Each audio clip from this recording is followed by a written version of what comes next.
함께 살펴보도록 하겠습니다. 우리 신약성경 골로새서 1장 24절부터 29절까지의 말씀을 교독으로 읽어보도록 하겠습니다. 골로새서 1장 24절부터 29절까지의 말씀을 우리가 교독으로 한번 살펴보도록 하겠습니다.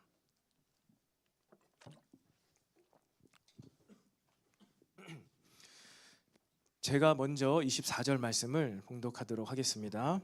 나는 이제 너희를 위하여 받는 괴로움을 기뻐하고 그리스도의 남은 고난을 그의 몸된 교회를 위하여 내 육체에 채우노라.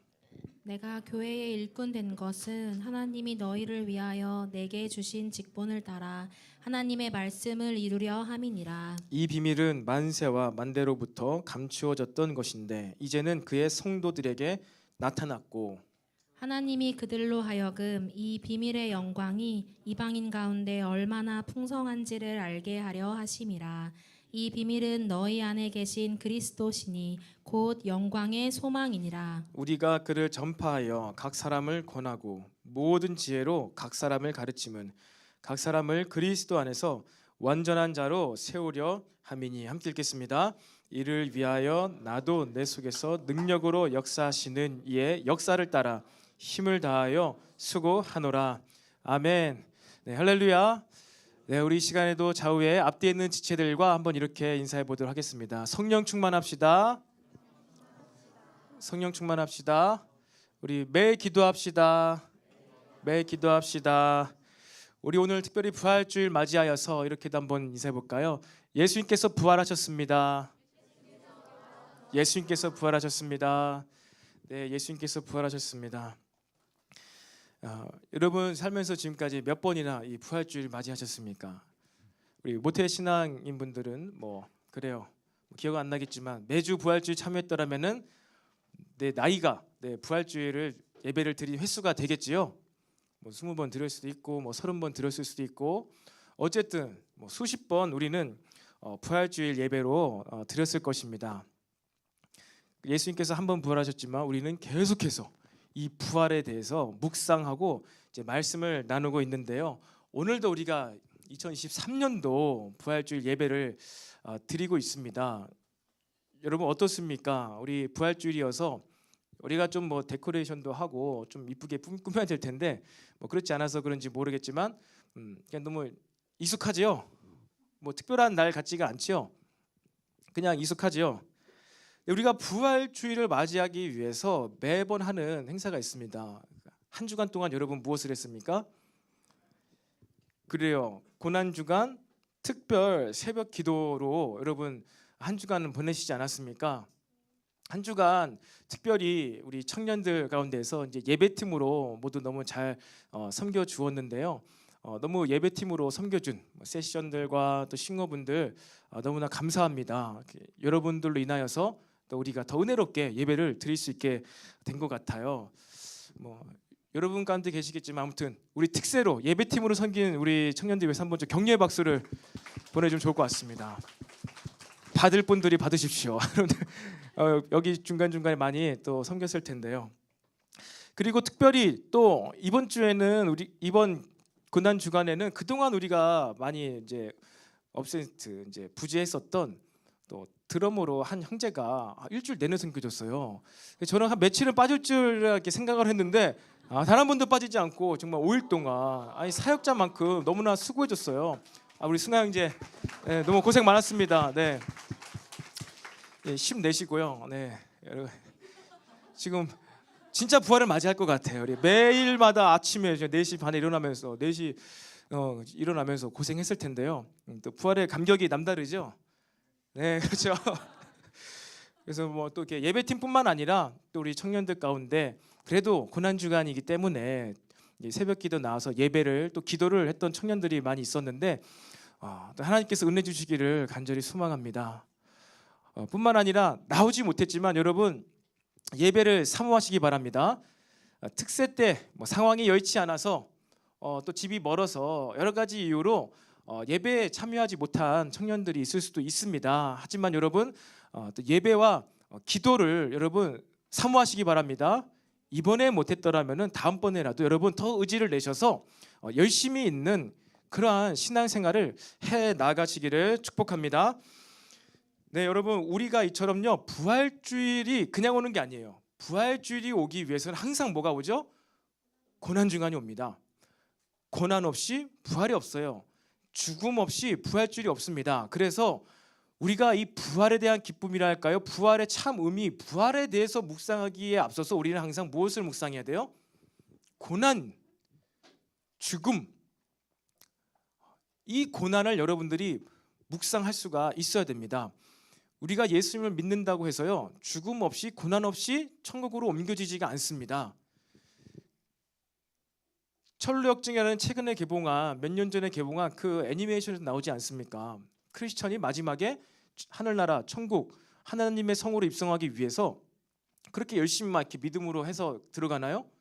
마지막에 그 강을 지나잖아요. 그 물이 세워져 있고 물을 통과하잖아요. 그게 무엇입니까? 죽음입니다. 죽음.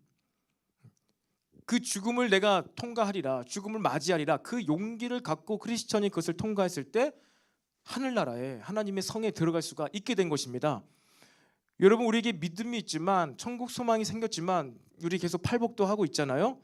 첫 복부터 천국이 임했고 천국 소망이 생겼지만요 그 다음부터 오는 게 뭐예요? 고난과 애통과 핍박과 이런 일들이 나옵니다. 여러분 우리의 부활 소망 부활하게 될 것입니다. 신비스러운 육체로 부활하게 될 것입니다. 하지만 가기까지 여러분이 동시에 생각해야 되는 것은, 동시에 묵상할 수 있어야 되는 것은 고난에 대한 이해입니다. 고난을 여러분들이 잘 해석할 수가 있어야 된다는 것이죠. 그렇다면 우리는 어떤 고난을 묵상해야 될까요?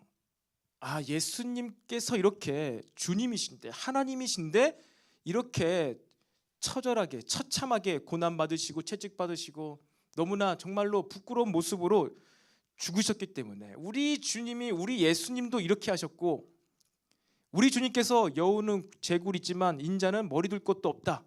이래서 그래 내 인생의 주인 되신 예수님께서 이렇게 힘들게 사셨는데 나도 힘들게 살아야지.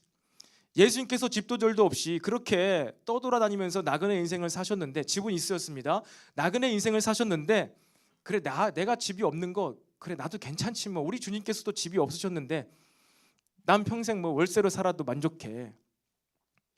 막 그러면서 막 의인된 사람들은 자가 집 가지고 있는 사람들을 막 비판하면서 예수님께서도 자가가 없으셨는데 어떻게 저렇게 막 자가에 아파트에 40평짜리 강남에 살 수가 있는가? 저 사람 다 바리새인들이야. 나는 월세 사는데. 막 이렇게 생각할 사람 없지요, 여러분. 뭐 그렇게 따지면 뭐 다윗은요, 뭐 요셉은요, 하나님의 사람들, 어마어마한 사람들이 있습니다. 우리는 그럼 무슨 고난을 묵상할 수가 있어야 될까요? 특별히 오늘 제목이 무엇입니까? 그리스도의 부활과 남은 고난입니다. 이 남은 고난에 대해서 우리가 오늘 함께 좀 말씀을 나눴으면 좋겠습니다. 여러분들이 믿고 있지만 부활 신앙이 있고 여러분들이 천국 가게 되지만요 남은 고난이 여러분에게 주어져 있습니다. 오늘 사도 바울이 이야기하고 있는 남은 고난이 있어요. 그것도 그리스도의 남은 고난이래요. 설교 끝까지 잘 들으시고 여러분들이 이 그리스도의 남은 고난이 무엇인지를 알고 그리고 내 삶을 비춰보면서 조명하면서 여러분의 인생을 받아들이시고요 그것 가운데 믿음으로 살아가게 되기를 축복합니다. 여러분 우리는요 예수님의 고통이요 십자가의 고통 그거에 참여하는 것이 아닙니다. 예수님이 너무나 불쌍하고 내 주인 되신 예수님께서 저러셨으니까 나도 이렇게 살아야지, 그 고난이 아니에요. 예수님께서요 그 십자가를 지시고 골고다 언덕을 올라가실 때 수많은 여인들이 슬피 울면서 예수님을 따라갔습니다. 엉엉 우는 것이죠. 얼마나 예수님께서 처참한 모습이셨겠어요. 그렇죠? 다 찢겨지시고 뼈가 드러날 정도로 살이 찢겨 나가신 채로 십자가를 들고 가고 있어요. 얼마나 고통스러우시겠어요. 제가 이번 주에 한 영상을 봤는데요. 여러분 종리스찬 TV라고 아시죠? 종리스찬 TV의 그 전사님이 그 퍼포먼스를 했더라고요. 진짜 십자가 70kg짜리 무거운 십자가, 나무 십자가를 만들어 가지고 어깨에 짊어지고 골고다 언덕길 680m를요 올라가는 그러한 어떤 세레모니를 했습니다. 근데 조금 가다가 여기가 너무 아파가지고 지고 가지 못했대요. 그래서 쿠션을 좀 받치고 뭐 나무 십자가를 받치고 올라갔는데, 여러분 예수님께서는 그냥 건강한 모습이 아니라 진짜 쓰러질 정도로 정신을 잃을 정도로 몸이 부상당한 그 상태로 이 십자가를 지고 가셨습니다. 그 모습을 보니까 여인들이 어떻게 했어요? 이 자매들이 슬피 우는 거예요. 주님, 주님, 어떻게 해서 아무 죄가 없으신데 이렇게 고통받고 걸어가십니까? 하면서 수많은 여인들이 슬피 울면서 예수님을 따랐습니다. 그때 예수님께서 뭐라고 하셨죠? 예루살렘의 딸들아, 나를 위하여 울지 말고 너희와 너희 자녀들을 위하여 울라. 이렇게 말씀하셨습니다. 내가 당하는 고통, 고난, 내가 책짓질을 받고 십자가에 죽는 것은, 이것은요 예수님께서 죽임당하신 게 아니에요. 살해당하신 게 아니에요. 종교 재판 때문에 처형당하신 게 아니란 말이에요. 예수님께서 고난 받으시고 죽으신 이유는 무엇이에요? 순종하신 것입니다. 하나님 말씀에 순종하심으로 그 길을 걸어가신 거예요. 그러니까 예수님께서 선택하신 거예요. 그러니까 이거는 불쌍한 일이 아닌 거예요. 동정심을 발휘해서 동정심을 유발하시기 위해서 그렇게 그 길을 가신 것이 아니란 것입니다. 그래서 우리가 뭐 영화를 보면서 예수님의 이 부활, 이 고난 주간을 묵상하면서 예수님께서 날 위해서 저렇게 고난 받으셨지, 너무나 불쌍해, 마음이 짠해지면서 감정적인 이러한 고난에 참여하는 것이 아닙니다. 그렇게 참여하는 예루살렘의 딸들아, 여인들을 보고 예수님께서 나 때문에 울지 말라. 그러니까 내가 당하는 고난은 나에게 주어진 사역이다. 이것 때문에 울지 말고 너희들 자신과 공동체, 너희들 자신과 그리고 너희의 자녀, 다음 세대들을 위하여 울라고 하셨습니다. 그러니까 너희 자신을 위해서, 이 우는 것은요 이 고통스러운 것입니다. 고난입니다. 인내해야 될 것입니다. 그러니까 너희 자신을 위해서 인내하고 너희 자녀들을 위해서 고난을 감내해라, 그 얘기입니다. 그리고 바로 예수님께서 말씀하신 그 고난을 오늘 사도 바울이 여기서 얘기하고 있는 거예요. 그리스도의 남은 고난. 그래서 사도 바울도 교회를 위하여 내가 이 고난을 내 육체에 채우노라. 여러분, 이 고난을 우리가 묵상하지 못하고 이 의미를 알지 못한다면요, 부활주일이 무슨 소망이 있습니까? 여러분들은 이미 구원받았고 부활하게 될 건데 왜 매번 이렇게 부활을 연습하는 거예요? 여러분들 부활절날 어떻게 하지 더 부활을 잘할 수 있을지, 어떻게 더 뭐 면류관을 많이 쓰고 부활할 수 있을지 부활 연습하는 거예요? 부활주일 여러분들은 무엇을 지금 묵상하고 있습니까? 내가 지금까지 20번 30번 부활주일을 맞이했는데, 부활주일 하면 그냥 계란 먹으러 가는 날, 구운 날, 여러분 구운 날 이제 받으실 건데요, 그 정말 딱 적절한 양만 주문했는데 권사님들이 부족할 것 같다고 해서 300개를 더 했어요. 그래서 계란이 많이 남을 겁니다. 그래서 이제 교육부서에서도 주일 오전 예배도 받지 말라고 했는데 많이 남을 거니까요, 이 계란 다이어트 하고 싶은 분들, 계란 먹고 싶은 분들 이참에 많이 가져가세요. 이게 한 달 동안 보관이 가능하더라고요. 그래서 양심껏 많이 넉넉하게 가져가셔도 되니까요, 필요한 사람은 잘 챙겨 가시기 바랍니다. 그래서 한 달 동안 구운 난 드시면서 여러분 뭐 해야 될까요? 다이어트를 생각하는 게 아니라 예수님의 부활을 묵상하시기 바랍니다. 네, 그래서 여러분 부활 우리는 하게 될 거예요. 여러분이 노력 안 해도 부활하게 됩니다. 그 참된 부활의 의미를 묵상하기 위해서 우리는요, 이 고난, 특별히 예수님께서 너희와 너희 자녀를 위하여 울라, 그리스도의 남은 고난을 묵상하면서 교회를 위하여 그 고난을 내가 내 육체에 채우노라. 여러분 이 고난 여러분 묵상하게 되시기를 바랍니다. 우리는 이 고난을 나눌 거예요. 이 고난에 대해서 우리가 지금 말씀을 나누기를 원합니다. 여러분 사도 바울이 그리스도의 남은 고난이라고 이야기하면서 그의 고난을 내 육체에 채우겠다고 했는데요, 여기서의 그리스도의 남은 고난은요, 예수님의 구속 사역이 불충분했다, 덜 고난 받으셨다, 더 막 고통 받으셔야 됐었는데 그것을 이야기하는 것이 아닙니다. 사도 바울이 말한 그리스도의 남은 고난은요, 교회에 남아있는 고난을 뜻해요. 교회가 무엇입니까? 그리스도의 몸. 교회가 고난당하고 있다는 거예요. 이거 핍박, 단순히 핍박이 아닙니다. 교회가 고난을 당하고 있어요. 성장을 위한 성장통일 수도 있고요, 어려움일 수도 있습니다. 어쨌든 그런데 교회가요 고난 가운데 처해져 있어요. 이 고난을 위해서, 교회의 남은 고난을 위해서, 이것이 그리스도의 남은 고난입니다. 그러니까 교회의 남은 고난을 위해서 지금 사도 바울이 내가 무엇입니까? 수고를, 고난을 마다하지 않겠다라고 이야기를 하고 있는 것입니다. 여러분, 우리가 성장해 나가는 과정 가운데에요, 고난과 역경을 통과하며 성장할 때가 많이 있는 것 같습니다. 어린 아이들은요 자라나면서 무슨 통을 겪지요? 성장통. 성장통을 잘 경험해 본 적이 없는 것 같은데요, 여러분 가운데 있습니까? 성장통. 이렇게 뼈마디, 특별히 이제 다리, 허벅지나 무릎이나 이 아킬레스 쪽에, 이쪽 관절 쪽에 이 어린 아이일 때 급격하게 성장하다 보니까 막 이 살이, 근육이 자라는 것보다 뼈가 더 빨리 자라는 거예요. 그래서 그 뼈마디가 막 아픈 성장통을 겪는다고 합니다. 여기 가운데 키 큰 사람들, 좀 얇은 사람들, 키 크고 얇은 사람들 혹시 성장통 경험했습니까?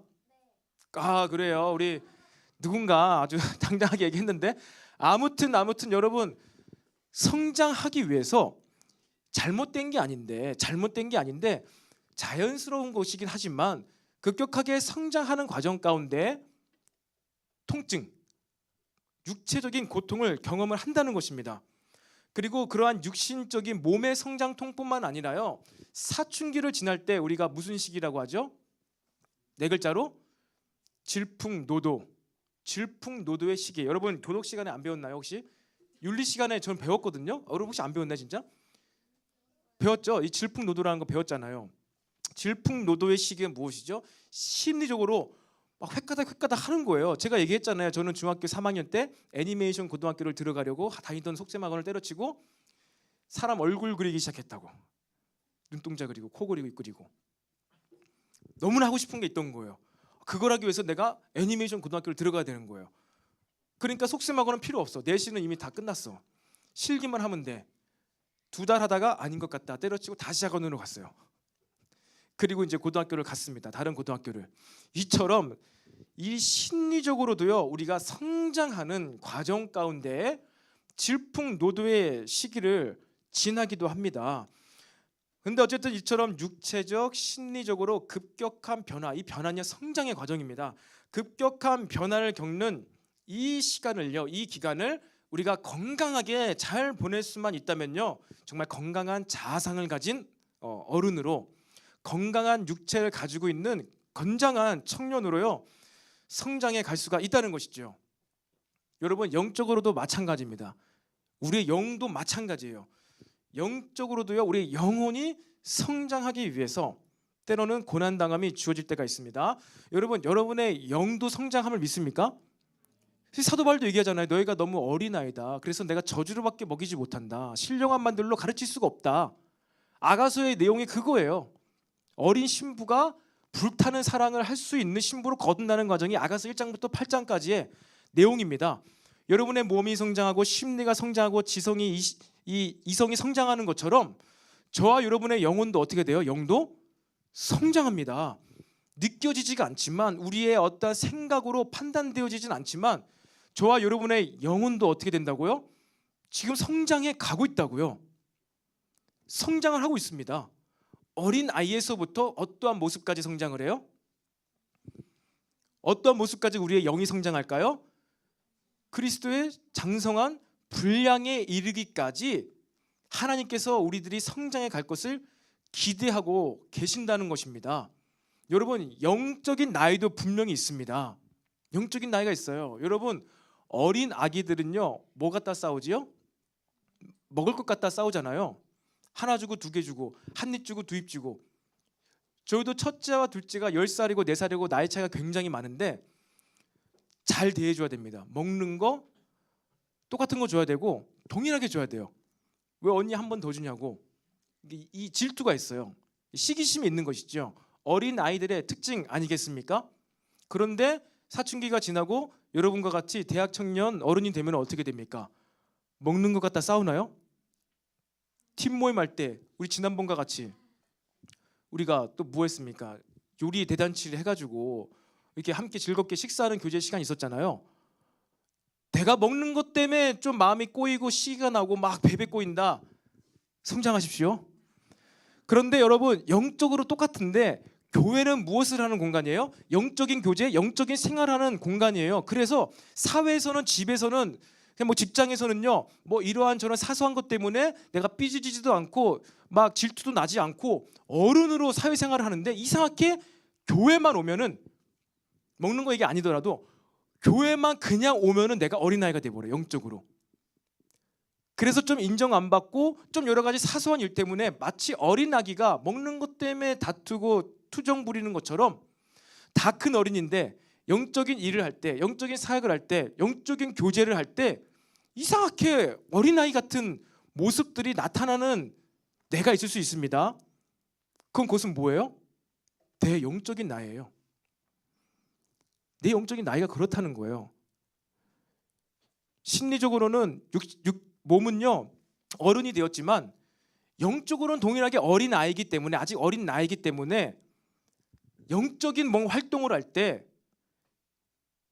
그런 어린아이와 같은 모습이 나타난다는 것입니다. 이것은 육신의 나이와 심리적인 나이와 사회적인 직분과 지위와 관계가 없어요. 사회적으로 뭐 대기업 부장이고 팀장이고 막 임원인데, 교회 오면은 사소한 걸로 조금 뭐 날 대우 안 해주고 조금 인정 안 해주고, 이것 때문에 막 속이 막 뒤틀리고, 그건요 영적인 나이를 반증하는 것입니다. 그럼 뭐 교회는 뭐 다 이렇게 해주고, 교회는 뭐 다 감싸 안아주고 사랑해줘야 되니까 조심해야지. 근데 여러분, 수백 명이 함께 생활하는데 어떻게? 안 됩니다. 여러분, 영적인 나이도 여러분 영적으로도 성장해 가시기를 축복합니다. 근데 성장해 가기 위해서는 뭐가 필수적으로 동반된다고요? 고난. 고난 없이 성장이 없다고요. 성장통, 사춘기, 정상적이어도 고난이 온다고요. 어려움이 온다고요. 그런데 우리가 영적으로도 마찬가지예요. 영적으로도 성장해야 되는데, 영적으로 성장하는 길은 기도 응답 많이 받고 축복 많이 받아서 영적으로 성장하나요? 전혀 그렇지 않아요. 축복받고 기도 응답 주시는 건 하나님의 뜻이 있습니다. 하나님의 인도하심이 있는 것입니다. 만나와 메추라기와 반석에서 생수 터지는 것을 아무리 마시고 먹고 막 잔치를 벌여봐야 이 이스라엘 백성이 성장을 안 해요. 더 어려워져요. 더 어려워져. 여러분들이 영적으로 성장하기 위해서는 내가 기도 응답 받고 잘 되는 것이 아닙니다. 무엇을 통해서 그렇다고요? 성장할 수 있다고요? 고난. 근데 이게 무슨 고난? 내 인생의 고난이 아니에요. 내 인생의 고난, 내 실수로 잘못으로 나의 과오로, 그 고난이 아니라요. 그 고난 빨리 잘 해결해야죠. 그 고난으로 우리의 영혼이 영적으로 성장하는 것이 아니라 무슨 고난이요? 그리스도의 남은 고난. 그리스도의 남은 고난, 교회에 남아있는 고난을 우리가 참여하고 그것을 묵상할 수 있을 때, 그리고 이것을 소화할 수 있을 때, 이 고난을 통과해낼 수 있을 때 저와 여러분의 영혼이 성장이 된 줄로 믿습니다. 영적으로 우리 성장을 해야 돼요. 더욱더 성장해야 됩니다. 그것이 우리 하나님 아버지의 뜻이기 때문입니다. 여러분, 이처럼 우리의 영적으로 성장하기 위해서는요, 우리에게 믿음이 필요합니다. 그런데 여러분, 믿음이 디지털 부호처럼요 1과 0이 아니에요. 믿음이 있으면 구원받고 믿음이 0이면 지옥 가고, 이 내세에 관련해서는 이게 맞습니다. 내세에 관련해서는 디지털 부호가 맞습니다. 그런데요, 우리를 영적으로 성장하게 해주는 이 믿음이요 다 같지가 않아요. 큰 믿음이 있고 적은 믿음이 있습니다. 예수님께서 그렇게 말씀하셨어요. 제자들이 폭풍과 오는 뱃속에 있을 때 예수님 깨우잖아요. 주님, 주님, 우리가 다 죽게 되었습니다. 어찌하여 지금 자고 있습니까? 빨리 우리를 도와주소서, 구해주세요 하고 예수님을 깨울 때 예수님께서 일어나자마자 뭐라고 하시죠? 이 믿음이 적은 자들아, 이러면서 폭풍을 잠재워 주십니다. 믿음이 적은 자들아. 제자들 믿음이 적은 자들.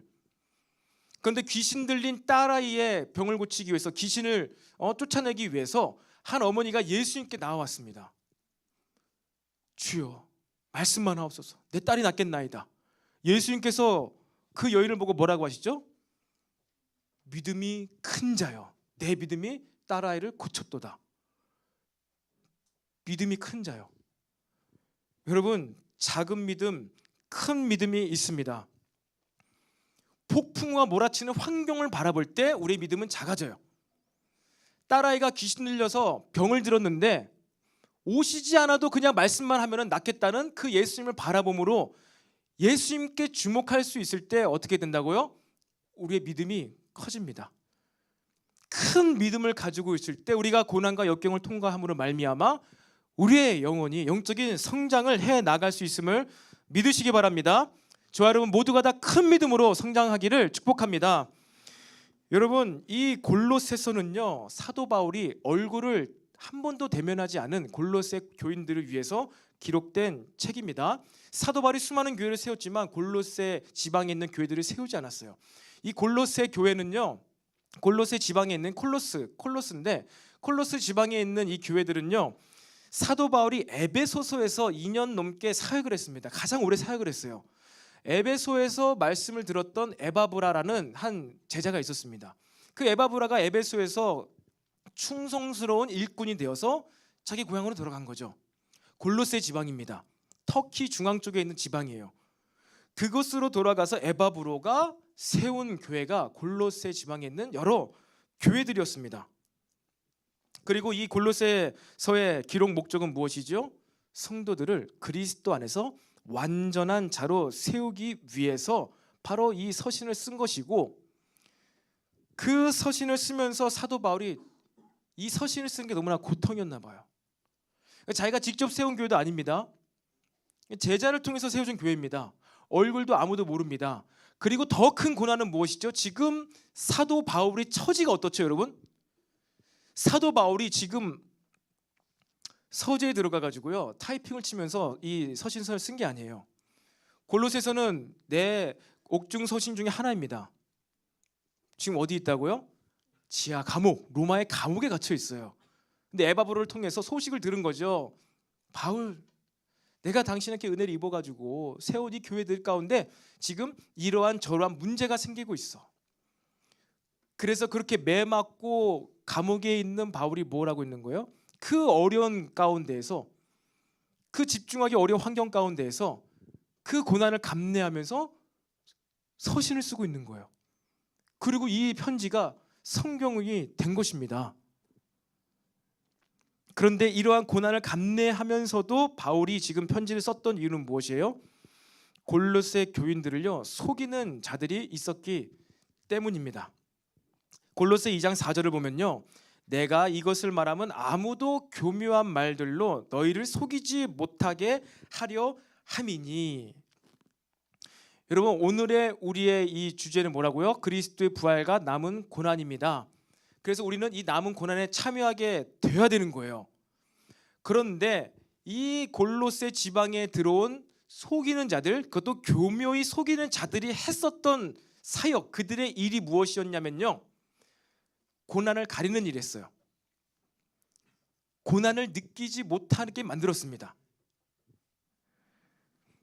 이 에바브라가 개척한 그 교회는요, 터키 중앙지방에 있고요. 이것이 이 교회가, 그리고 어디 교회 옆에 있는 교회였냐면요, 라오디게아 교회에서 약 서쪽으로 16km 떨어진 교회.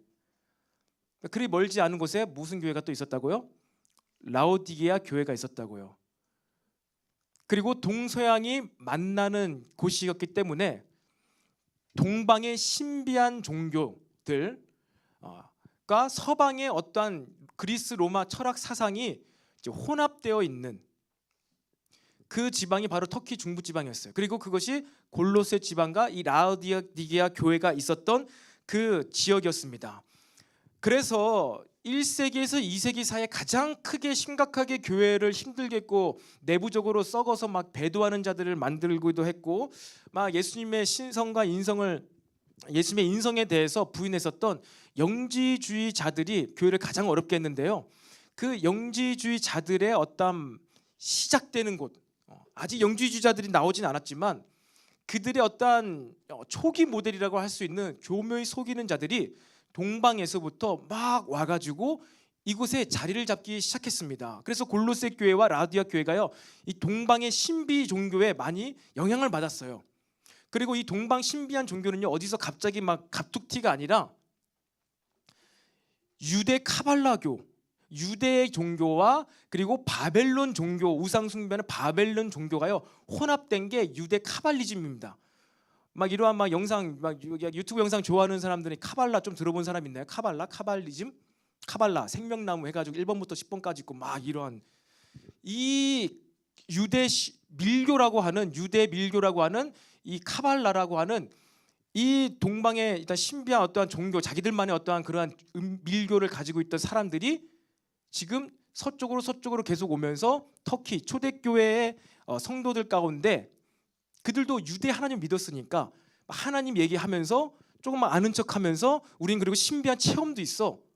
막 몸이 붕붕 뜨기도 해. 막 굉장한 체험을 강조하면서 교회들 가운데 들어오기 시작했던 거예요. 그리고 그 사람들이 지금 골로새 교인들을요 어떻게 해요?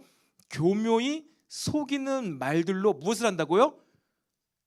그들의 눈앞에 있는 남아있는 고난을 가렸다고요. 그러니까 여러분 이 세상의 종교 그리고 어떠한 글쎄요 우리 돈만 있으면 다 행복할 수 있어. 그렇다면 명상, 묵상, 신비한 종교를 통해서 결국 그들이 하고자 하는 게 무엇일까요? 고통 없이 행복하자. 막 미국에 있는 사이언톨로지 이 사이비 종교 있잖아요. 사이언톨로지라는 그 미국에 있는 신비 종교는요 하는 일이 뭐냐면요 인생의 고통을 제거해 주겠다는 거예요. 육체적인. 근데 암 때문에 아파, 몸이 막 아파. 그런데 거기서 하는 얘기는 뭐냐면은 고통을 느끼지 마, 고통을 느끼지 마. 넌 안 아픈 거야. 이렇게 최면을 걸던 주문을 걸어가지고 그렇게 고통으로부터 벗어나게 해주는 종교가 이 사이비가 이제 미국에 있는 사이언톨로지인데요. 과거나 현재나 이 세상에 있는 모든 종교, 기독교도 그런 부분이 있긴 있습니다. 모든 그러한 세상의 유혹과 속삭임과 잘못된 이단 종교 교리는요 우리의 고통을 없애준다고 해요. 그러니까 네가 이것만 하면은 취업만 되면은 네가 돈만 많으면은 고통 없이 행복하게 살 수 있어. 편안하게 살 수 있어. 여러분 우리가 그리스도인으로서요 편안하게 고통 없이 살기 위해서 예수를 믿은 게 아니에요. 그것을 알아야 됩니다. 우리의 삶의 어려움 해결해 주십니다. 질병 치료해 주십니다. 그런데 그것이 본질적인 목적이 아니라고요. 예수님 믿게 된 것이 그것 하기 위해서 한 것이 아니라고요. 정말 그것이 목적이었다면은 우리가 이 신앙 믿음을 갖게 된 목적이 고통으로부터 벗어나는 것이라면요 그것이 참된 목적이라면 제가 계속 얘기하잖아요. 하나님께서 우리가 예수를 믿는 순간 어디로 보내줘야 돼요? 천국으로 보내줘야 된다고. 천국으로. 그게 진짜 참된 궁극적인 목표라면은 그래야지 고통으로 해방되잖아요. 천국을 가야지. 근데 예수를 믿지만 천국으로 못 가. 그리고 고통이 계속 놓여져 있어. 그럼 뭐예요? 이 고난과 고통을 어떻게 되는 거예요? 우리는 받아들여야 된다는 거예요. 그 고난을 통하여서 우리 영혼이 성장하고 고난을 통하여서 하나님의 인도하심을 받아서 고난이든 기쁨이든 실학이든 평화든 뭘 통해서든 하나님 나라의 일들이 이 땅에서 성취되어지는 것, 여러분 그것이 우리 기독교 신앙인 줄로 믿으시기 바랍니다. 단순히 고통만 제하여주고 해피하고 싶으면요 기독교 말고 다른 사이언톨로지 같은 이 이단 사이비에서도 행복을 이야기한다고요. 종교가 아니더라도 막 세상에서 5만 가지 가운데에서 이거 하면 행복해질 수 있어. 수도 없이 얘기를 한다고요. 여러분 우리는 이 고난 주간을 통과하여 부활주의를 맞이하면서 우리의 이 고난에 대해서 여러분 계속 묵상할 수 있기를 바랍니다. 여러분 그래서 이 지금 동방 밀교가 막 들어오면서 교회 성도들에게 와가지고 이렇게 하면 이런 체험하면 신비한 거 보면은 한번 느끼면은 그냥 뿅 가. 고난 없어져. 고통으로부터 해방시켜 줄게. 그런데 교회는 점점 어려워지는 거예요. 힘들어지는 거예요. 그래서 사도 바울이 지금 교묘한 말로 내가 이 속이는 자들 속이지 못하게 하기 위해서 지금 내가 이것을 쓴다. 이 말을 하고 있는 것이다. 편지를 하고 있는 거예요. 그런데 제가 아까 얘기한 것처럼 이 옆에 옆 동네에 무슨 교회가 있었다고요? 라오디게아 교회가 있었다고요. 여러분 그 요한계시록 준비되어 있나요? 골로새서 2장 1절 말씀에 이런 말씀이 있는데요. 이게 말씀을 못 드렸죠. 깜빡했네요. 골로새서 2장 1절에 내가 너희와 라오디게아에 있는 자들과 물은 내 육신의 얼굴을 보지 못한 자들을 위하여 얼마나 힘쓰는지를 고난당하고 있다는 거예요.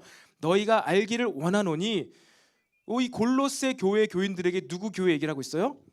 라오디게아에 있는 자들 얘기를 하고 있는 거예요. 근데 라오디게아 교회의 특징은 무엇입니까? 라오디게아 교인 하면 여러분 딱 생각하는 게 뭐가 있어요? 뜨뜻미지근한, 내가 입에서 토하여 버리고 싶다.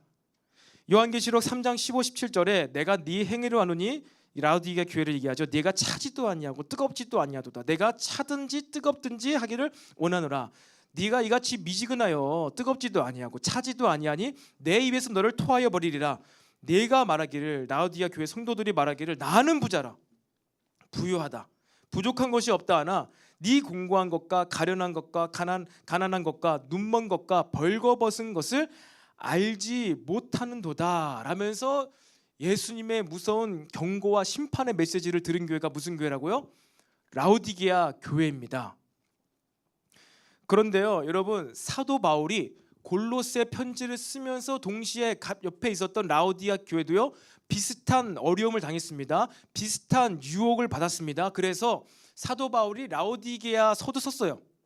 골로새서 4장 후반절에 보면요, 내가 너에게 쓴 이 편지, 골로새서죠, 내가 이 편지를 서로 읽히게 하고 이 편지를 가지고 라오디게아 교회도 보내라. 그리고 내가 라오디게아에도 편지를 썼는데 그들에게로부터도 너희들에게 편지가 올 것이다. 너희들도 그 편지를 보면서 경계해야 된다 라고 이 골로새서 4장 후반절에 기록이 되어 있습니다. 무슨 얘기예요? 그 일대 지방에 있는 교회들을 위해서 비슷한 문제로 어려움 겪고 있는, 핍박이 아니에요, 환난이 아니에요, 어려움입니다. 성장하지 못하고 있는 교회들을 위해서 사도 바울이 편지를 많이 썼어요. 그런데 라오디게아서는 지금 전래되어지지 않고 뭐만 남아있어요? 골로새서만 전해지고 있어요. 라오디게아 교인들이요, 육체적으로는요, 물질적으로는 풍요로웠던 것 같습니다. 나는 부자라, 부유하다, 부족한 것이 없다, 나는 만족스러워. 그런데 사도 바울이 라오디게아 서를 편지를 쓰면서 무엇이라고 썼을까요? 너 지금 가난해, 너 지금 벌거벗어 있어, 너 지금 어린아이야, 성장해야 돼. 그 동방에서 온 그 이상한 사람들 말 듣고선 그렇게 살지 마. 기분 나쁜 편지를 썼겠죠. 이 책망하는 편지를 썼겠죠. 아마도 라오디게아 성도들이 그 편지를 불태워버렸던 것 같아요. 회람하지 않고, 회람하기 위해 다 편지를 썼는데 바울의 이 편지를 무시하고, 얼굴도 모르는 놈이 지금 무슨 얘기하는 거야, 우리가 이렇게 지금 열심히 신앙생활 잘하고 잘 모이고 부자 됐는데 알지도 못한 웬 사도라는 사람이 예수님 만나지도 못했다고 하는데 편지를 써가지고 왜 이렇게 우리한테 힘든 말 하냐 이러면서 편지를 불태웠는지 모르겠어요. 그냥 바다에 던져버렸는지 모르겠어요. 그래서 라오디게아 편지가 전래되지 않고 있는 거예요 지금. 물론 성령님의 이제 이 정경화 과정 가운데 빠지긴 했지만 어쨌든 골로새 교회는요 그 편지를 받아들였고, 이것으로 인하여서 이 편지가 아직도 전해지고 있고, 또 요한계시록에 예수님께서 이 에베소 지방에, 이 터키 지방에 있는 교회들을 심판하는 메시지를 하실 때 골로새 교인들은 빠져 있어요. 그런데 반면 라오디게아 교회는 어떻게 해요? 심판과 저주와 경고의 메시지를 받고 있다는 것입니다. 그 라오디게아 교인들이 처해 있는 상황과 골로새 교인들이 처해 있는 상황이 동일했는데, 라오디게아 교인들이 했던 말이 무엇이라고요? 요한계시록에 나는 부자라, 부족한 것이 없다, 내 삶은 행복해, 고통이 없어, 이것으로 난 만족해. 여러분, 우리가 지금 육신적으로요, 육체적으로, 물질적으로 잘 먹고 잘 살고 있다. 그래서 고난이 없어가지고요, 우리가 예수님의 남은 고난, 교회들이 처해져 있는 이 고난을, 영적인 고난을 묵상하지 못하게 된다. 그러면 어떻게 될까요? 우리는 늘 영적인 어린아이로 머물러 있는 거예요. 그리고 환난과 공고함과 마지막 때 여러 가지 대환란이 찾아올 때 어떻게 됩니까? 우리 믿음을 지키지 못할 수도 있다는 것입니다. 골로새 2장 8절에 누가 철학과 헛된 속임수로 세상의 사상들입니다. 세상의 문화 얘기입니다. 너희를 사로잡을까 주의하라. 사도 바울은요 계속해서 골로새 교인들을 향하여서 주의하라고 하는 것이 무엇이에요? 이 세상의 소리들, 이렇게 하면 이렇게 된대, 저렇게 하면 저렇게 된대, 이 세상의 문화들, 이것이 너희를 사로잡을까 봐. 이 세상의 문화, 이만큼 되면 이렇게 하는 거야, 이때 되면 이렇게 하는 거야. 세상의 문화, 세상의 사람들의 라이프 스타일, 그것이 너희들의 생각과 삶을 사로잡을까 어떻게 하라고요? 주의하라. 우리는 오직 그리스도를 따라야 된다, 이 얘기를 하고 있는 것입니다. 여러분, 끊임없이 세상은요 철학과 헛된 사상들로요 성도들을 혼란스럽게 만듭니다. 그리고 그 혼란스러움은 본인도 모르는 혼란스러움이에요. 세상 학문과 세상의 정보 인포메이션 때문에 여러분들이 막 머릿속 생각이 혼란스럽다면은, 그것을 인지한다면 여러분은 아마 교회로 나올 거예요. 기도를 할 거예요. 부르짖을 거예요. 그런데 이 혼란은 뭐예요? 라우디게아 교인들이 말하고 있는 것처럼, 난 부자인데, 나는 지금 혼란스럽지 않은데, 난 지금 신앙생활 잘하고 있는데, 얼굴도 모르는 놈이 왜 가서 편지를 쓰고 난리야. 불태워버려, 찢어버려.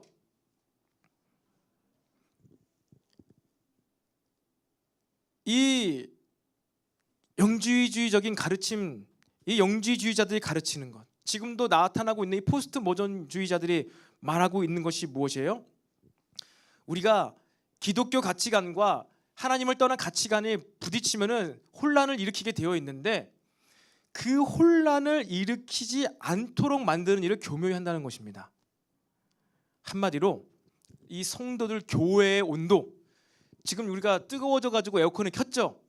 그래서 식히면서 미지근하게 맞추고 있는데, 이 세상의 문화와 세상의 그 어떠한 잘못된 교묘한 속이는 가르침이 하는 일은 무엇이냐? 교회의 온도를 세상 온도에 맞추는 일을 합니다. 교회의 모습을 세상 모습에 가지고 들어옵니다. 우리가 교회에서 열심히 신앙생활하고 하나님 말씀을 들을 때에는 내가 너무나 세상 나갔을 때 이상한 사람인 것 같고 별난 사람 같죠? 그게 맞아요. 세상이 너무나 어둡기 때문에. 우리가 무엇이에요? 등경 위에 등불이다. 이 불을 감출 수가 없다. 우리는 드러나게 되어 있습니다. 독특한 존재들이에요. 그런데 자꾸만 이 유대 밀교와 같은 하나님을 좀 안다고 하고 막 나 하나님 알아, 막 여러 가지 체험했어, 내 축복 받아서 부자 됐어, 그러면서 하는 말이 그냥 적당하게, 그냥 미지근하게 신앙생활해. 지금 너 지금 삶에 어려움 없잖아, 기도할 필요 없잖아, 잘 먹고 있잖아, 취업 됐잖아, 결혼했잖아, 왜 그렇게 열심히 신앙생활해? 이제 다 된 거야. 미지근하게 신앙생활해. 미지근하게. 교회의 온도를, 뜨거운 그 교회 온도를 식혀가지고 그냥 다 좋은 게 좋은 거야. 그냥 평화. 싸우지 마. 왜 교회는 자꾸만 막 전쟁한다고 왜 막 우리를 군사라 그래? 지금 평화를 이룰 때지. 막 사랑 얘기만 하자고. 다 사랑해 그냥. 동성애자도 사랑하고, 죄도 사랑하고, 다 사랑해. 여러분, 성경에서는 분명히 진리와 함께 기뻐할 수 있는 것이 사랑이라고 했습니다. 불의와 함께 기뻐하지 않는 게 사랑이라고 했습니다. 그런데 세상은요 자꾸만 같이 가자, 미지근해지자, 그냥 고통 없이 평안하게 행복한 게 그게 교회가 해야 될 말 아니냐. 그렇게 함으로 말미암아 무엇을 가린다고요? 고난을 가린다고요. 고난을 묵상하지 못하게 만든다고요. 이 가치관 전쟁, 이것이 영적인 것입니다. 영적으로 고난을 가리우니까, 영적으로 우리가 스트럭을 느끼면은 그렇게 생각 안 해. 이것을 통과하려고 안 해. 이것을 묵상하고 이해하고 뭔가 마음 내면으로 해결을 받지 않고 그냥 모르겠다, 그냥 기도만 하자. 이것은 뭐 내 주일 성수와 크게 관계 없으니까 이러한 영적인 여러 가지 가치관적인 생각은 나는 하지 않고 그냥 열심히 교회 다니고 직장생활 잘하고 헌금 잘하고 해피하게 살면 되는 것이 아닌가? 영적인 고난과 영적인 가치관을 부딪히지 않고 그냥 가리우고 지나가니까 어떻게 된다고요? 라우디게아 교회가 된다고요. 미지근한 교회가 된다고요. 성장하지 못한다고요. 영적으로 성장하지를 못한다고요. 그럼 어린 아이들끼리만 행복하게, 그 뭐예요? 네버랜드, 피터팬처럼 어린 아이들끼리만 그냥 행복하게 살면 그것도 되는 거 아니에요? 그래요. 되지요. 네버랜드의 어린이들만 피터팬이랑 같이 살면 행복하겠지요. 뭔가 행복하지 않을 것 같은 분위기니까 대답을 못 하는 것 같은데, 여러분들 기억해야 될 것은 네버랜드에 누가 찾아온다? 후쿠 선장이 찾아온다. 우리 교회가 영적으로 성장할 필요 없이 그냥 다 해피해피하게 어린아이들만 모여가지고 그냥 그렇게 잘 지낼 수 있으면 좋겠지만, 교회에 또 뭐가 있다고요? 누가 들어온다고요? 사탄 마귀가 있다고요. 이 세상에 대적이 없고 악한 영이 없으면은 좋겠지만, 어린아이로 우리가 다 같이 그냥 그렇게 서로 해피해피하면서 주지고 먹고 그냥 행복하게 살면 좋겠지만, 마지막 때까지 이 땅에 누가 존재한다고요? 사탄 마귀가 존재한다고요. 그 사탄 마귀는 교회 건물을 짓는다고 해서 못 들어온다는 게 아니라는 거예요. 예수님의 12 제자 가운데에도 들어와서 역사를 했다고요. 예수님에게도 찾아와서 역사를 하는 존재가 사탄 마귀라고요. 여러분, 여러분의 내면이, 영혼이 영적으로 성장을 해야겠습니까? 안 하겠습니까? 사탄의 먹잇감이 내가 지만 사탄 배부르게 해줄게. 막 대중에는 막 이런 객길 부는 사람이 있어요. 막 모기, 여름에 모기 막 오는데 네가 수유를 해라. 모기가 한번 쫙 빨면은 이제 더 이상 피를 안 빨잖아요. 그래서 그냥 다 와, 내가 다 빨려줄게. 근데 여러분, 사탄 마귀는요 배부르지가 않아요. 온 인류를 지옥으로 끌고 갈 때까지 배부르지가 않습니다. 여러분, 영적으로 성장하게 되시기를 축복합니다. 끊임없이 우리를 미지근하게 만들고 세상과 다르게 살아가는 게 당연한 거고, 유별나고 독특하게 유니크한 생활 라이프 스타일로 살아가는 존재들이 저와 여러분 그리스도인이고, 고난을 통하여서 영적인 성장을 해 나가는 존재들이 저와 여러분이 돼야 되는데, 골로새 교회와 지금 라오디가 교회가 그 영지주의자들의 가르침, 교묘히 속이는 말들로 인하여서 고난이 가르어지게 되었을 때, 여러분이 세상의 문화와 세상 사람들의 라이프 스타일이 이것이 행복한 삶인 것 같고, 내가 이렇게 살면 고통이 없을 것 같고, 물질적으로 풍요하게 될 것 같고, 그것 때문에 그 사상을, 그 문화를 내가 가지고 신앙생활에도 그대로 적용했을 때 어떻게 된다고요? 여러분이 차지도 않고 뜨겁지도 않고 미지근해진다고요. 그 미지근한 상태에서는 주님이 입에서 토하여 내버린다고요. 임재가 느껴지겠냐고요. 하나님의 능력이 부어지겠냐고요. 우리는 그렇게 미지근하게 있으면서 의지적으로는, 육체적으로는, 이 물리적으로는 막 뜨겁게 기도해, 찬양해. 영적으로는 나는 계속 미지근해진 상태에 있으려고 원하는데 의지적으로는 막 불을 태워. 그러면 어떻게 될까요? 그 몸이 진짜 타요. 몸이 진짜 타버린다고요. 번아웃 된다고요. 영적으로 우리의 영혼 가운데 내면에 계속 부어지는 게 있고, 우리 영혼이 뜨거워져서 그 내면의 뜨거움으로 기도를 할 수밖에 없고, 예배를 하고 싶고, 교회에 나오고 싶고, 기도가 되어져야 되는데, 내면의 영적인 뜨거움이 없이 그냥 우리 교회는 뜨거우니까 와서 막 의지적으로 막 계속 부르짖으면서 외쳐대면은 타버린다고요, 몸이. 그러면 적응해서 남는 자들이 있고, 적응하지 못하고 떠나는 자들이 있고. 여러분, 우리 늘샘교회 엘림 청년부는요 그러한 청년부입니다. 여러분, 함께 뜨거워져야지 여기서 버틸 수 있습니다. 뭐 버틴다고 말하니까 좀 그렇긴 하지만, 지혜도 필요하지만 뜨거워지기 바래요. 왜?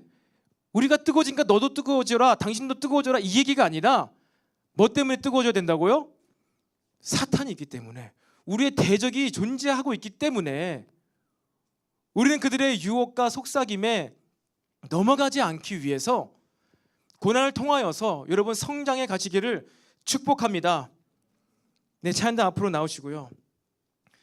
여러분, 그래서 우리는요 세상 온도에 맞춰져서 그냥 이 타락하고 어둡고 험난한 세상의 일들을, 소식을 들으면서, 그래 그냥 세상은 원래 저런 거니까 그냥 나 혼자만 고통 없이 행복하게 해피하게 잘 살자 이러면서 세상을 향하여서 기도하지 못하고 그냥 그렇게 뜨뜻미지근하게, 나는 이제 취업했으니까 더 기도 제목 없어, 나는 이제 이만큼 갖추어졌으니까 나의 더 뜨거울 필요 없어, 내가 그동안 이 일 여러 가지 어려움 때문에, 물리적인 고난 때문에 열심히 뜨겁게 기도해서 지금 내가 어떠한 어느 일정 수준에 왔으니까 나는 더 이상 기도하지 않아도 돼.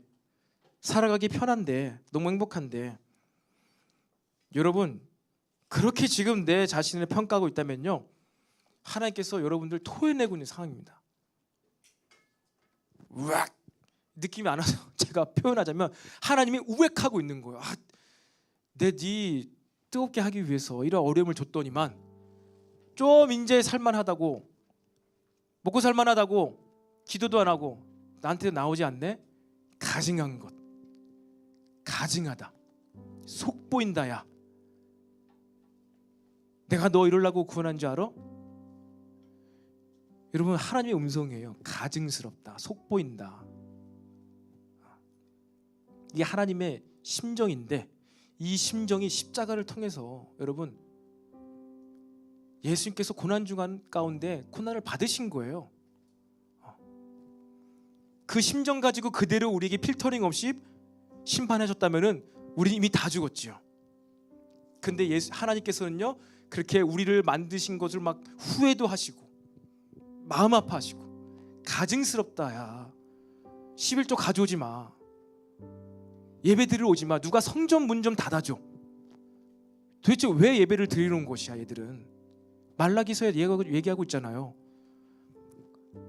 건강한 것, 흠 없는 것 가져오지 않고, 다리 저는 것, 병든 것, 눈먼 것을 가지고 오면서 예배하면서 뜨겁게 예배하는 그 모습을 보면서 하나님께서 제발 누가 저 성전 문 좀 닫아줘라. 내가 예배를 받을 수가 없다.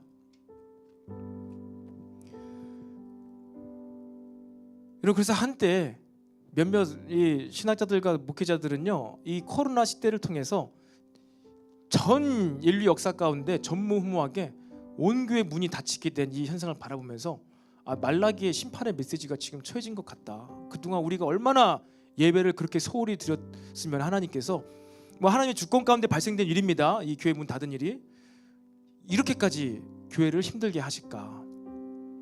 그렇게 해석하는 몇몇의 신학자들도 있었습니다.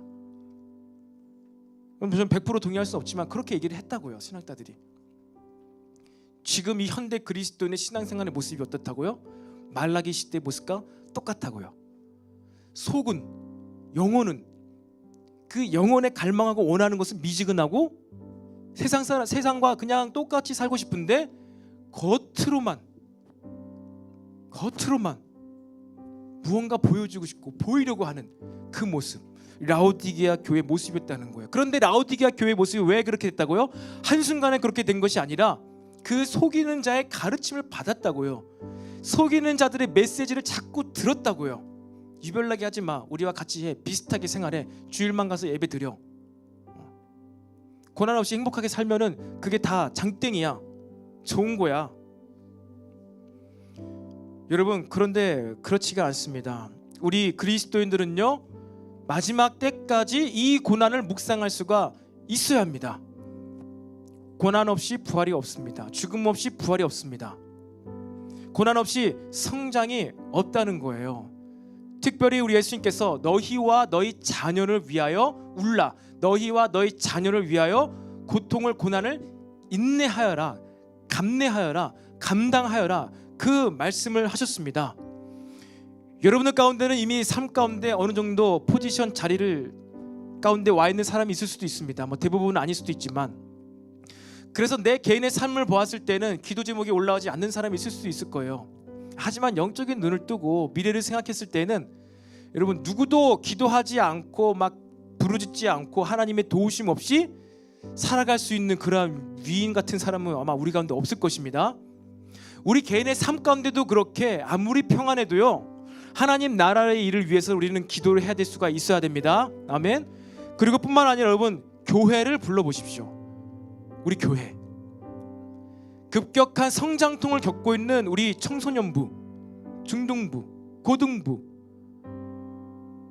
그들을 바라볼 때 여러분 어떠합니까?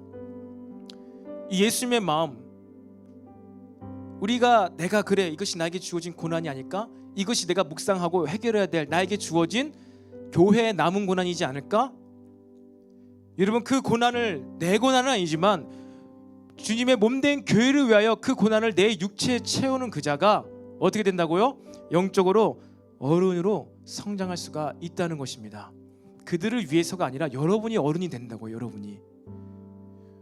여러분, 한 가정에 어른이 없으면 그 집안이 어떻게 됩니까? 박살 나는 거예요. 집안에 어른이 없다 박살 납니다. 나이의 어른이 있겠지만 진짜 그 사람의 내면이 어른이 없는 가정은요, 해체되는 거예요. 불행해지는 겁니다. 교회도 마찬가지예요. 교회에 어른들이 많이 없을 때 교회가 어떻게 될까요? 박살 나는 거예요. 해체되는 거예요. 계속 분리개척이 일어나는 것입니다. 웃긴 말로 분리개척이. 여러분, 영적인 어른으로 성장해 가시기를 축복합니다. 우리 교회에 처해져 있는 어려움을 보세요.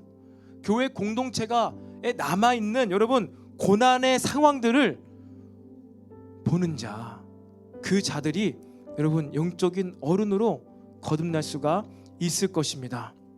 세상과 적당히 타협하면은 안주하고 할 수가 있고 아무런 고난과 어려움이 없을 수도 있지만, 그러면 우리는 영적인 어린아이에 머무를 수밖에 없다. 사탄이 찾아왔을 때, 유혹할 때 우리 내 믿음 지키기가 쉽지 않을 수도 있다. 배교의 상황으로 나아갈 수가 있다. 그래서 후기 서신서들 가운데 배교에 대해서 다루고 있는 거예요. 믿는 자들인 줄 알았는데, 기독교인 줄 알았는데 믿음이 있다 없어진 게 아니라 그 자는 처음부터 믿음이 없던 거로 판명이 나는 거예요. 이게 배교입니다. 말이 배교이지 처음부터 믿음이 없던 자였구나 라고 나중에 알 수 있는 거예요. 이것이 이중 예정, 선택된 자와 선택되지 못한 자. 여러분, 하나님의 형상을 닮은 모습으로요 자라나기까지 저와 여러분이 고난과 수고를 마다하지 않게 되기를 축복합니다. 내 믿음 내가 지킬 수 없어요. 하나님께서 지켜주셔야 돼요. 하나님의 관심이 어디 있냐고요. 하나님의 마음이 어디 있냐고요. 고아와 과부와 나그네들, 다음 세대들, 자녀들을 위하여 울라. 고난당하고 환난당하고 있는 그 자 가운데 하나님의 마음이 부어지고 있습니다. 그 마음, 영이 부어진 것 가운데 여러분이 있을 때 여러분의 영혼이 성장케 될 줄로 믿습니다. 그래서요, 사도들도 이러한 얘기를 많이 했어요. 베드로 사도도 선을 행함으로 고난받는 것이 하나님의 뜻일진데, 선을 행함으로 고난받는 것이 하나님의 뜻이다. 디모데후서에서는 너는 그리스도 예수의 좋은 병사로 나와 함께 고난을 받으라. 여러분, 우리는요 행복해지기 위해서 행복해지지만 그것이 목적이 아니에요. 우리 그리스도인, 기독교인, 우리 그리스도 신앙은요 이처럼 고난을 빼고 말할 수 없어요.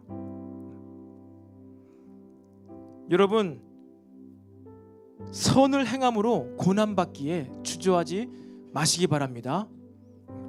그렇게 되었을 때 여러분의 몸과 마음이 성장하는 것만큼 여러분의 영혼도 성장케 될 줄로 믿습니다. 눈을 들어서 주변을 살펴보십시오. 아직 주변을 살펴볼 여유가 안 되고 내 삶 가운데도 아직 고난과 어려움이 있다. 그러면요, 여러분의 삶을 두고도 기도를 하세요. 왜 기도를 안 하러 나와요? 삶이 어려운데. 직장생활 하니까, 먹고 살만하니까 기도가 안 됩니까? 라오디게아 교인 성도라니까요. 그러면 우액 당하고 있는 거예요. 취업이 되었어도 먹고 살만해도 여러분 영적인 눈을 뜨고 내 지금 영혼의 상태가 지금 어떠한 상태인가, 그거 보고 기도하게 되시기를 바랍니다. 그리고 주변을 둘러보며 내가 고난을 참고 인내함으로 수고를 마다하지 않을 때 나로 인하여 내 옆에 있는 사람들, 내 다음 세대들, 우리 교회 어린 자녀들이 고난을 통과할 수 있고 그들도 성장할 수 있다면은 여러분 그것 바라보시고 선을 위하여 고난에 참여할 수 있는 저와 여러분 되기를 축복합니다. 아멘. 우리 다 같이 자리에서 일어나서